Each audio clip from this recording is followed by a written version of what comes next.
Morning বন্ধুরা।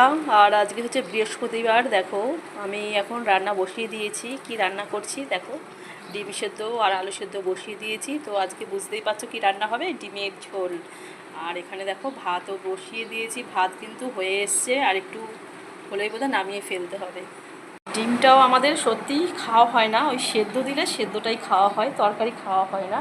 তো হাজব্যান্ডকে আমি বলে রেখেছি যে আজকে কিন্তু ডিমই আমি বানাবো। আর গরম কি পড়েছে দেখো, গামছা আমি এখানে একটা নিয়ে এসেছি, এখানে মানে বারবার করে ঘাম মুছছি আর কাজ করছি। আর যেহেতু বৃহস্পতিবার পুজো আজটা কমপ্লিট করে এসেছি, আর ছাদেও মানে পুরো ছাদ ভরে গেছে, কাঁচা মেলে দিয়ে এসেছি। তো আকাশটাও কিন্তু দেখো মেঘলা মেঘলা করেছে, জানি না আবার বৃষ্টি আসবে কি না। সকালে মানে যতক্ষণ পুজো দিচ্ছিলাম মানে একদম ফাটাফাটি রোদ, রোদ কাকে বলে, কিন্তু মেঘলা মেঘলা করেছে, বৃষ্টি আসবে কি না জানি না। ছাদে কত কাঁচা মেলে দিয়ে এসেছি দেখো, বৃষ্টি আসলে কি হবে, মানে ছাদে আস্তে আস্তে সব ভিজে যাবে। আর যাই করো না করো, রোজ এক বালতি দেড় বালতি করে হাতে কাঁচা থাকেই। এই দেখো